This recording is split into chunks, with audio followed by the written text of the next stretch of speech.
We're looking forward to hosting another exciting show. We're going to aim to educate a little bit more today. T? There we go, time to rock and roll. What a great stage today. We did say there were 8-9 sprinters who could maybe do it.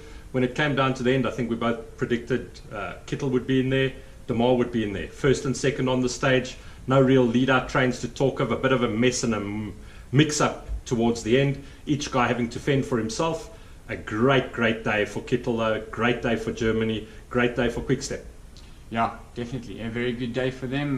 Once again, the weather, we thought it would be dry. Not very dry to start off with, not very dry to finish off with. Last couple of Ks it did dry up, it was looking better for the guys. A lot of things happening in the stage that we're also going to talk about. Lots of talking points. A couple of questions I have for T just to explain some things for me that I'm not really too sure about. I'm sure you guys also have the same questions. But yeah, Kittel, fantastic sprint at the end. We saw Mark Cavendish coming through taking fourth. For somebody that's been out of competition for a couple of months, I think that's a really good result for him. De Maar, I think if he had a little bit more space and a little bit more distance, he could have maybe taken it. But yeah, a good day to watch. Exciting things going on in the race. I think you're just upset that you chose De Maar and I chose Kittel. It's one of those things, you'll win one later in the week. There were some highlights and some lowlights of the stage today. The highlights has to be Taylor Phinney. 100%. So Taylor Phinney actually is a debutant in the Tour, so it's his first Tour de France. But the reason it's such a big highlight is because he had one big crash at the US Championships over a year ago. In that crash, he broke tibia, broke fibula. They had to have reconstructive surgery on his knee, and at one stage he was considering retiring from cycling. It's already a remarkable comeback for somebody like Taylor to be starting at the Tour de France just over a year after an accident like that. And now apart from that, he's now gone and taken himself a bit of a calm jersey, got into the break, got a bit of airtime for his team, and tomorrow they got the polka dot jersey, they're moving into the next day. The Cannondale Drapac team definitely needed that. They've been a little bit short of race publicity for a while. His mom was one of the first, or was the first woman ever to win a medal at an Olympic Games cycling event. Yes. His dad was the first American to win a stage in the Tour de France. So the boy comes from a good pedigree. It's in the genes, or in the nicks, the cycling shorts. And yeah, today he proved that he has what it takes. He was caught with 2K. He was caught with a K to go. Yep. I think they were caught just before yep. the 1K cut. I mean, that was a remarkable ride from him today. Didn't give up, and at least he walked away with the King of the Mountains jersey for the day. Let's move to a bit of a low light scenario in the race today. With about 34 kilometers to go, there was a crash, and there were some GC guys involved. What happened there, and why did it happen? I think there was a lot of nerves there at that time. Katusha were on the front. Why they were on the front, actually had a train going on the front. So they were really trying to put the pace up.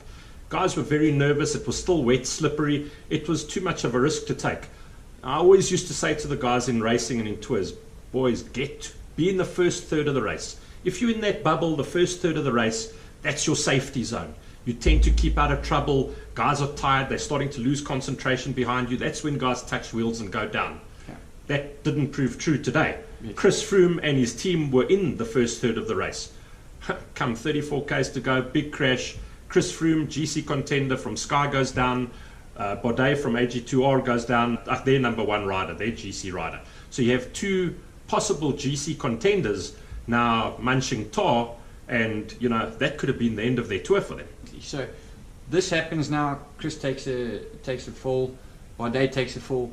Chris has to change a bike, and he gets a different bike because his bike now is obviously broken, which is no fault of his own. It's obviously just as a result of the crash. Now after this happens, we see a couple of his teammates dropping back out of the peloton to come and fetch him, and we also see how they almost kind of like going in behind the cars to get a bit of an advantage to catch back up to the group again. Now, for a beginner, why would they be doing that, first of all? And secondly, are they allowed to do something like that?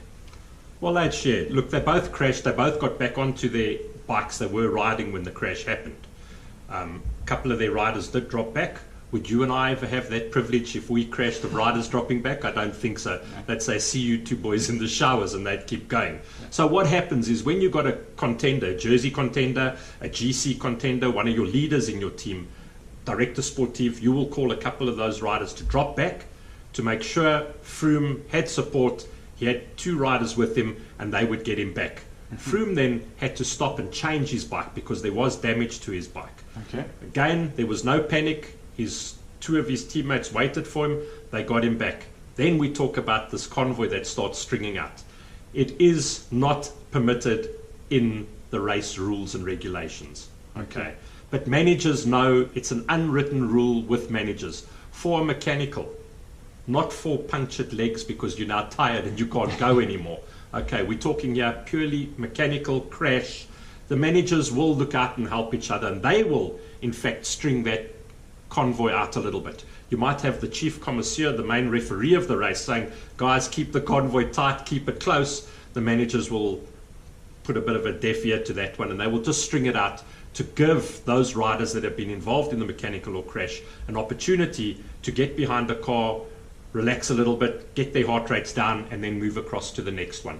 That helps them get back to the front. So there we go. It's an unwritten rule. It's something that you actually, by the rule book, are not allowed to do. Something that the commissaires even would maybe turn a bit of a blind eye to, but provided it's not an abuse of that advantage that you get given or that little bit of assistance that you have. Technically, you're still riding on your own steam. You've still got to get there. You've got to put the power out to get there. And it is an unfortunate incident that has got you off the back, and now you need to get back. And that makes it quite fair, I think. And personally, it is kind of like sportsmanlike to do something like that. Well, let's have a look at stage results today, H. So, stage results, those sprinters we spoke about. We had Kittel winning it, we had De Maar in there, we had Greipel in there, we had Cavendish in there. Yeah. I mean, those are four really good sprinters. You know, the guys were up there. It was a hard, very nervous sprint. There was no real lead-out train to speak of for anyone. Yeah. So we spoke about a lead-out train in episode 2, and today, unfortunately, there wasn't any aerial footage either, so you couldn't actually see the formation of the bunch. So when we do have footage like that, we will then elaborate on the peloton and how that sort of lead-out train moves within the peloton, and the other lead-out trains then fight each other for position.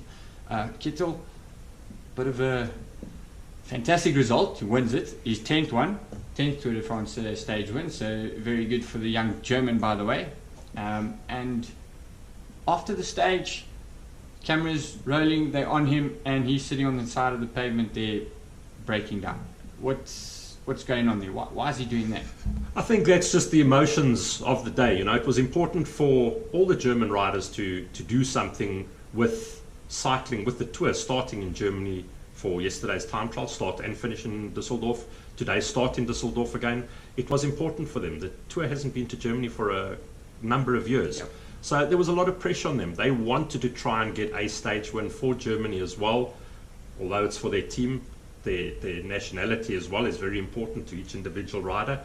You know, there was a lot of pressure on him. He had to be wide awake to put his wheel between gaps and get where he was. And you can just see how important it is for these guys to take a win. Them taking a win so early takes a lot of pressure off the team, takes a lot of pressure, makes the sponsors happy, makes the rest of the team feel, well, you know what, for whatever work we've been called up to do, we have got a reward today. We've won a stage. The result of the stressful situation, you know, you've now managed to get through all of those stressful situations, you've put it all together, you've crossed the line first, you've won the race. That's a huge sort of monkey off your shoulders. It's done, it's over now you can relax, now you can actually race and enjoy it. It's huge relief. If you saw coming, he hadn't even got to the finish, he still had about 50-60 meters to go, and on the far left hand side along the barriers he had one of his teammates already celebrating with his hands in there. That's how much pressure he's under. Okay, we're going to move on now. We're going to move to the podium presentation. Just another interesting sort of thing. I mean, I had this question to Tony, and I'm hoping he could give me some answers to it. Kittel goes up as the stage winner, gets his flowers, gets everything.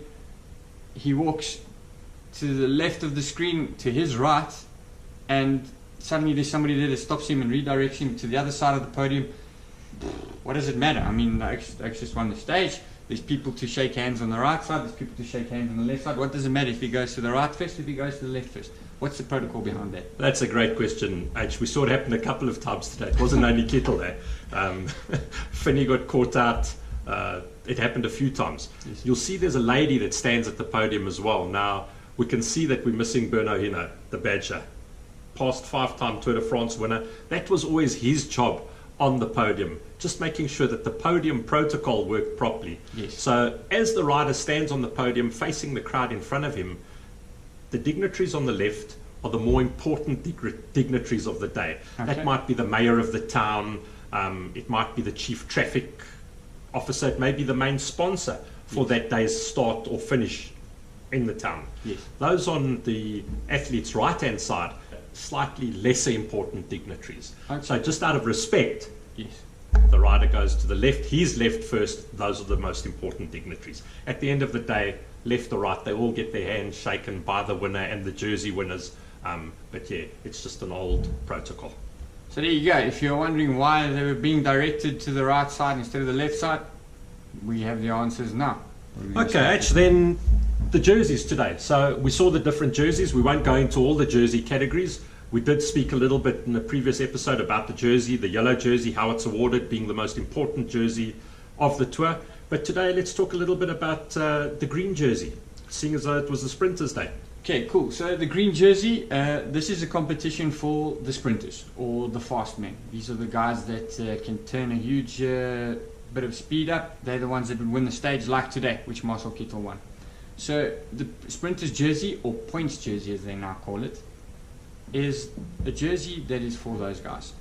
Now, in each stage, there's what they call an intermediate sprint. There might be one, there might be two intermediate sprints in each stage. In those stages, points are awarded to the first 15 riders that cross that point of that intermediate sprint within the stage. Those points are awarded from 20 points down to 1 point from first place to 15th place. At the end of the stage, there's also points on offer, a lot more to gain from that. Stage winner, bigger prestige. The points are now even more, so you get 50 points if you win the stage. Then once again you get allocated points from 1st to 15th, running from 50 points down to 2 points. Sprinter's jersey is all about the guy that can consistently keep getting points at the points sprints, intermediate sprints, keep consistently getting points at the finish line, and hopefully build up enough points to win the sprinter's jersey. Who's won the sprinter's jersey the last few years? Super Sagan. He's here again this year, and I think he's odds-on favourite to take this points jersey again.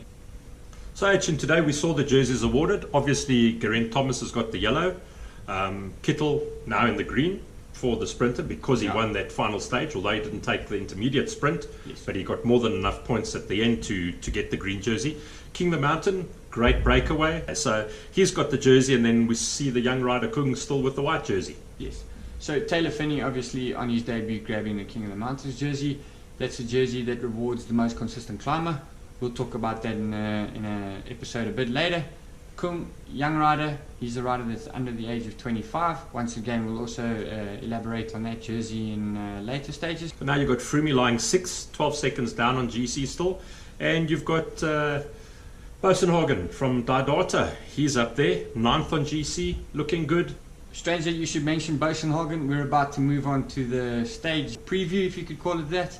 And Bosenhagen, characteristics of a rider that would be suited to a stage like tomorrow. 212 k's long, 5 categorized climbs. It's a lot of up and down. It's very lumpy. It's very tight. Some of the hills are really steep. They get up to about 10-11% in gradient. And to finish it off with, 1.6 kilometer climb that averages 5.8%. Now, that is not for a pure sprinter.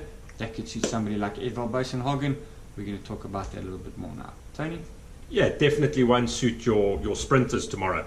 I think by halfway through the stage, I think you'll have a select 40-50 rider group. Those bumps are hard. They're going to suit Bosenhagen. They're going to suit Gilbert, Van Avermaet. Let's not forget the man you were just talking about now, Peter Sagan. It'll suit a rider like that. So your GC riders will be there. They don't want to lose time on tomorrow's stage. They will try and contain the moves. So they'll be happy to sit there and keep G still up there to hopefully still keep the yellow jersey after tomorrow's stage. So Geraint Thomas hopefully will still be in yellow by the end of tomorrow. So your favourite for tomorrow? Outright. It's my outright favourite tomorrow. I'm not going to take the obvious, so I'll leave the obvious for you. I think I'm going to go for Avermaet. Okay, so Van Avermaet, I'm going to go for the obvious. It's Peter Sagan, but who is Peter Sagan's nemesis? Van Avermaet. So I think tomorrow should be interesting. If either Van Avermaet or Sagan win tomorrow, it's going to be good. I think they could possibly both be either first or second.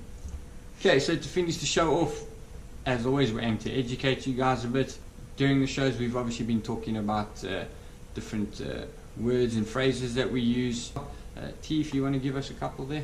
Yeah, you would have heard in our last episode we spoke about a bidon. These are all terms that are used within cycling. A bidon is actually a water bottle. The broom wagon normally follows the last guy in the stage. So a guy, sometimes you'll see somebody's had a bad crash, but he's going to get through to the finish. The broom wagon will sit behind them. Should he abandon, he will get into the broom wagon, he'll be collected with his bicycle, and the broom wagon will then take him to the end of the stage. So H, one of the jargon words we'll explain tomorrow is the Lanterne Rouge, and what the Lanterne Rouge is and who has the Lanterne Rouge in the Tour. Okay, that sounds very interesting, almost a little bit dodgy. Lanterne Rouge is like Moulin Rouge, weird, dodgy stuff. Dancing girls. Who's going to have the Lanterne Rouge tonight?